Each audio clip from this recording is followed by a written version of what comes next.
Guys welcome to mathematics by Raghu YouTube channel. दोस्तों मैं आज की वीडियो में बताने जा रहे हैं जो ये क्लास 10th के लिए है और ये प्रश्नावली 3.2 का है। तो इसमें कह रहा है क्या कि निम्न समस्याओं को रैखिक समीकरण युग्म बनाइए और उनके ग्राफीय विधि से हल ज्ञात कीजिए। ठीक है, अब ये पहला क्वेश्चन है पहला में कि कक्षा 10 में 10 विद्यार्थी जो है वो गणित की पहली प्रतियोगिता में भाग लिए। ठीक है, अब इससे आगे जो है इसमें कुछ छूट गया। ठीक है, भाग लिया, उसके बाद करा है कि यदि लड़कियों की संख्या और लड़कों की संख्या मिलाकर ये क्या है, लड़कियों की संख्या जो है लड़कों की संख्या से 4 अधिक है। ठीक है, ऐसा बोला गया है कि लड़की की संख्या जो है लड़कों की संख्या से 4 अधिक है, मतलब लड़की ज़्यादा है। तो प्रतियोगिता में भाग लिए लड़कों की और लड़कियों की संख्या ज्ञात करना है। ठीक है, इसमें मानना कि लड़कियों की संख्या x है और लड़कों की संख्या y है। तो इस प्रकार से केस 1 में हम लिखेंगे x + y बराबर जाएगा। सो इस प्रकार से एक और इक्वेशन बनेगा जो कि x - में y। ठीक है, क्योंकि यहाँ पे लड़कियों की संख्या ज़्यादा है इसलिए x - में y = 4 लिख दिया। तो इस प्रकार से समीकरण 1 से देखा जाए तो हम यहाँ पे x का मान अपना मान से 0 ले लीजिए तो y का मान 10 हो जाएगा, और y का मान 0 तो x का मान 10 हो जाएगा। और यहाँ पे इस तरीक़े से दोनों इक्वेशन को सॉल्व भी कर लीजिएगा। ठीक है, तो x का मान 7 और y का मान 3 आएगा। तो इस प्रकार से हम यहाँ पे रख दिए और यहाँ पे दूसरा समीकरण से यहाँ पे टेबल निकाल लिए जो कि x का मान 0 रखते हैं तो y का मान -4 आएगा, y का मान 0 रखते हैं तो यहाँ पे x का मान 4 आएगा। तो इस प्रकार से x का मान 7 तो y का मान 3 हो जाएगा। तो यानी कि ये पहला समीकरण हो गया जिसको हम बोलते हैं x + y बराबर में 10, और ये समीकरण है जो x - में y बराबर में 4 होगा। तो इस प्रकार से दोनों को प्रतिच्छेद करेगा, वो x बराबर 7 और y बराबर 4 पे। तो यानी कि हम इस तरीक़ा से हम दूसरा क्वेश्चन को भी हम बनाएंगे।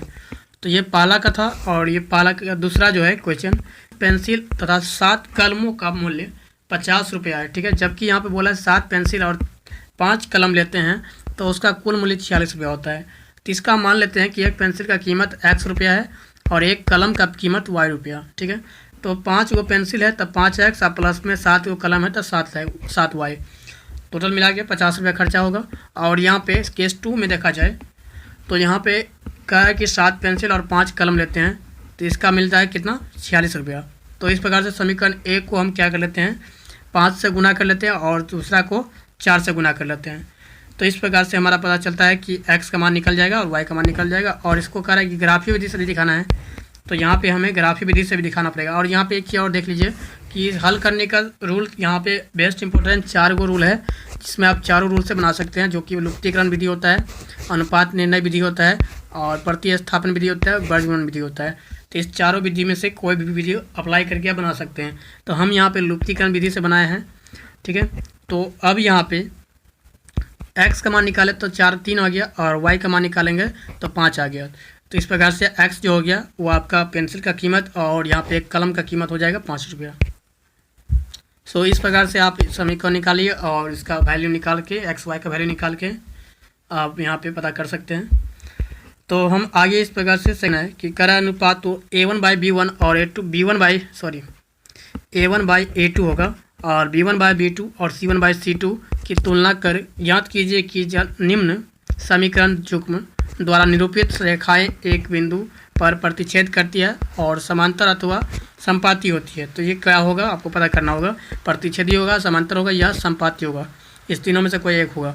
तो आपको यहाँ पे दिया हुआ समीकरण इतना है, तो a1 b1 और c1 आप पता कर लीजिएगा, फिर a2 b2 c2 पता कर लीजिएगा। इसके बाद आपको अनुपात में निकालिएगा तो यहाँ पर देखिएगा कि तीनों कंडीशन मतलब यहाँ पर नॉट इक्वल होगा।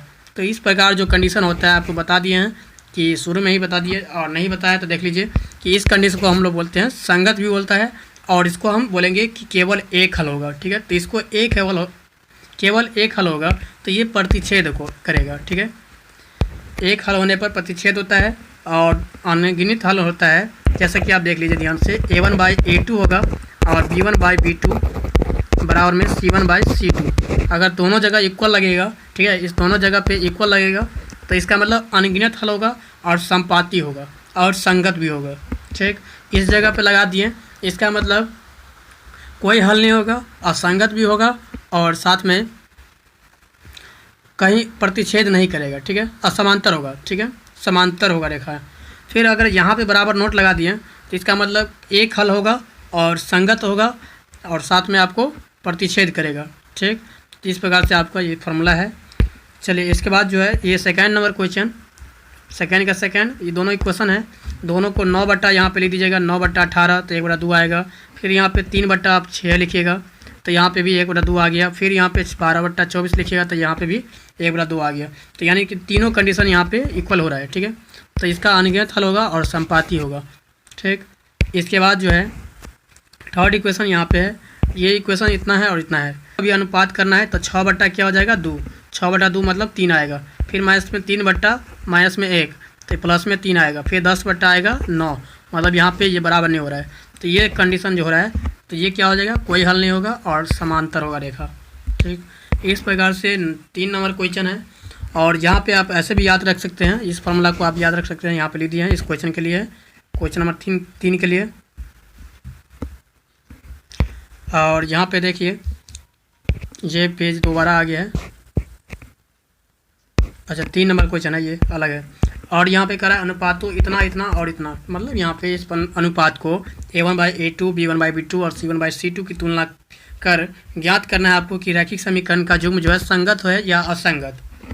तो यहाँ पे फिर से हम वही जांचेंगे, 3 बट्टा लिखेंगे 2, फिर यहाँ पे प्लस में 2 बट्टा -3 और 5 बट्टा लिखेंगे 7। तो यहाँ पे क्या हो जाएगा, नोट इक्वल होगा, कहीं पे नहीं होगा बराबर, तो इसलिए यहाँ पे संगत भी होगा और इसका हल जो होगा 1 होगा, केवल 1। इस प्रकार से इस इक्वेशन को भी देखेंगे तो यहाँ पे भी देखिए, यहाँ पे भी निकाले हैं तो ये 1/2 आएगा और 1/2 आएगा और बराबर नोट आएगा 8/9, तो इसका मतलब ये असंगत हो जाएगा। और यहाँ पे तीसरा है कि 3/2 है, फिर यहाँ 5/3 और y बराबर में 7 है, 9x माइनस में 10 और बराबर में 14 है। ठीक, तो हम यहाँ पे 3/2 और बट्टा में 9 लिखेंगे और यहाँ पे 5/3 बट्टा में माइनस में 10 लिखेंगे, तो यहाँ पे 7/14 लिखेंगे। तो इसका जगह पे देखें तो हम यहाँ पे भी कोई बराबर नहीं हुआ। ठीक है, दोनों जगह बराबर नोट लग गया, इसका मतलब यह हुआ कि संगत हो गया। ठीक है, सो इस प्रकार से हम यहाँ पे चौथा भी देखेंगे, चौथा को भी चेक करेंगे। तो हम चेक करने पर यहाँ पे पाते हैं क्या कि a1/a2 बराबर में b1/b2 और is not equal to c1/c2। तो इसका मतलब ये भी क्या है कि असंगत हो जाएगा, तो छूट गया है, असंगत हो जाएगा। इसके बाद है 4/3x प्लस में 2y बराबर में 8 है, फिर यहाँ पे इतना है और इसको आप चेक कीजिएगा तो ये भी आपको असंगत मिल जाएगा। ठीक, तो आप चेक करेंगे इस तरीक़ा से। फिर यहाँ पे 4 नंबर क्वेश्चन है और 4 नंबर क्वेश्चन को हम देखते हैं क्या करा है कि निम्न रैखिक समीकरणों के युग्मों में से कौन से युग्म संगत असंगत है, संगत है या असंगत, ये आपको पता करना है। यदि संगत है तो उसको ग्राफीय विधि से हल कीजिए, अगर संगत है तो ग्राफीय विधि से हल कीजिए, अगर असंगत है तो उसको छोड़ देना है। ठीक है, तो इस प्रकार से हम चेक कर लेंगे पहले इस फार्मूला से। ठीक है, इस फार्मूला से चेक करेंगे तो यहाँ पे देखेंगे कि ये संगत हो रहा है। ठीक है, संगत हो रहा है तो हम यहाँ पे हल कर लेंगे ग्राफीय विधि से। और यहाँ पे देख रहे हैं दोनों लाइन सेम है, अगर इसमें कॉमन ले ली दूँ तो यहाँ पे सेम लाइन बन जाएगा ये।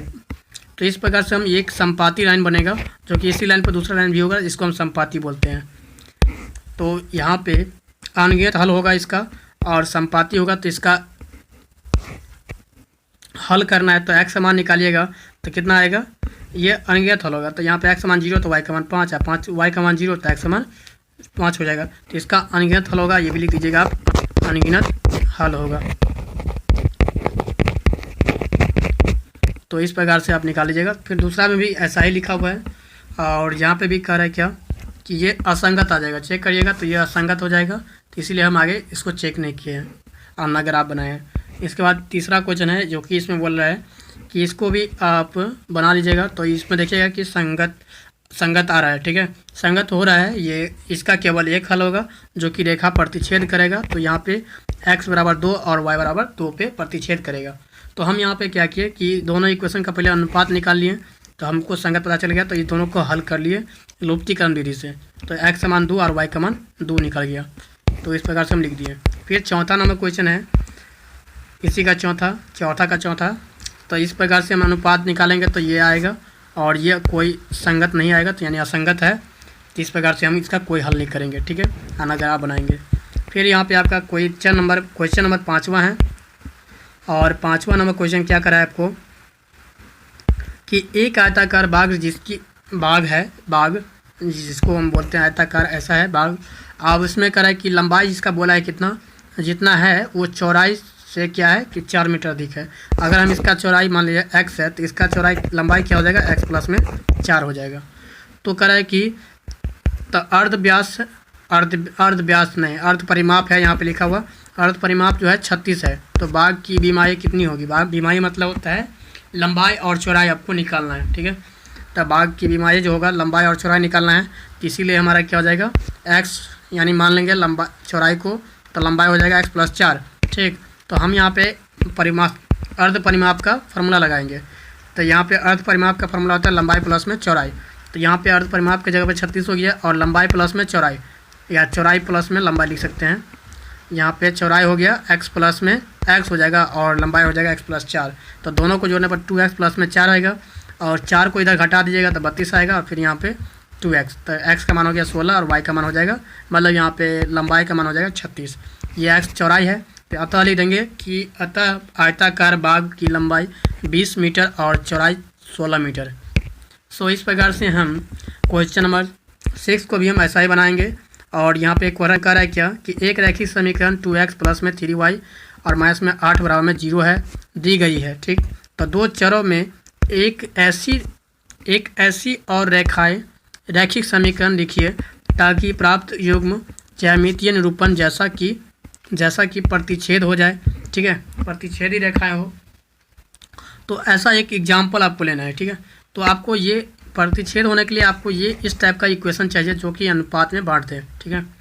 तो हम यहाँ पे देख लीजिए कि अपना मन से ले लिए पहले equation 2x plus 3y plus में इक्वल टू 5। तो यहाँ पे दूसरा इक्वेशन हम ले लेते हैं, इसका डिफरेंट लेंगे क्योंकि इसका अनुपात हमें दोनों जगह बराबर नहीं होना चाहिए। तो इसलिए हम यहाँ पे 3x 4y बराबर में 6 ले लिए।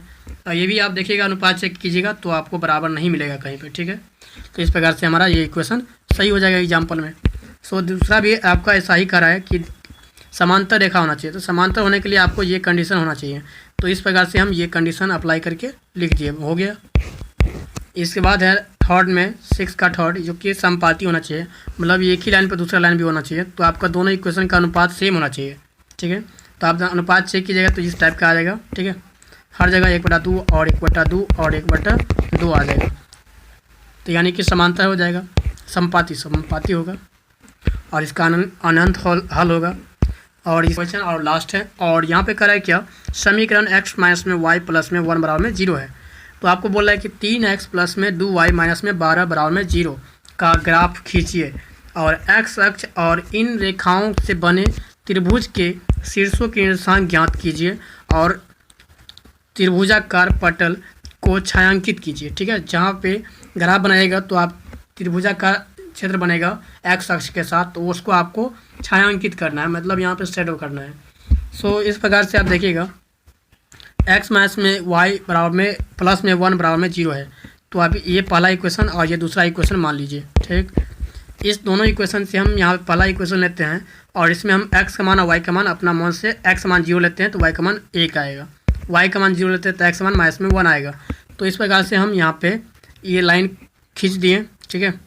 तो ये लाइन आपका हो गया कितना, तो ये लाइन हो जाएगा आपका, ठीक। ये लाइन मिल जाएगा और ये लाइन समीकरण 1 हो जाएगा, ठीक। इसके बाद इस लाइन को भी खींचिएगा समीकरण 2 से, ठीक है। यहाँ पे है तो इसको खींचने पर ये समीकरण 2 बन जाएगा। तो इस प्रकार से हम कहेंगे क्या कि दोनों समीकरण को आप हल कर लीजिएगा। या तो इस समीकरण से हम y का मान x प्लस में 1 लिख दिए, तो आप ये y का मान जो है इस समीकरण में रख दीजिएगा तो आपको x का मान भी निकल जाएगा। तो आप x का मान और y का मान निकाल के आप रख दीजिए, ठीक है। आपको वर्टेक्स भी कर रहा था तो x का मान इतना 2 आ गया, y का मान 3 आ गया। तो इस प्रकार से आपको वर्टेक्स कर रहा था तो हम यहाँ पे शैडो कर दिए और उसके बाद जो है इस पॉइंट का वर्टेक्स यानी कि जहाँ पे प्रतिच्छेद कर रहा है तो यहाँ पे 2.3 हो जाएगा, 2,3। और यहाँ पे b का पॉइंट जो हो जाएगा -1,0 हो जाएगा और यहाँ पे c पॉइंट हो जाएगा जिसका वर्टेक्स हो जाएगा 4,0। तो इस प्रकार से ये जो क्षेत्र हो गया ये त्रिभुज का क्षेत्र हो गया और ये आपका x अक्ष है तो इससे ऊपर वाला हो गया। सो इस प्रकार से हमारा त्रिभुज बना और त्रिभुज का वर्टेक्स हो गया। अतः लास्ट में लिख देंगे कि अतः त्रिभुज ABC का निर्देशांक या वर्टेक्स भी लिख सकते थे, कितना हो जाएगा ए का हो जाएगा 2,3, बी का हो जाएगा -1,0 और सी का हो जाएगा कितना 4,0। तो इस प्रकार से हमारा वीडियो को लाइक कीजिए, सब्सक्राइब कीजिए, शेयर कीजिए। चैनल को सब्सक्राइब नहीं किए हैं तो सब्सक्राइब अभी कीजिए। सो इस प्रकार से अगर और आपको कोई भी सब्जेक्ट पे वीडियो बनाना है तो आप कमेंट कर सकते हैं, मैं आपको उसके लिए अलग से वीडियो बनाऊंगा और प्रोवाइड करूंगा। So thanks for watching this video.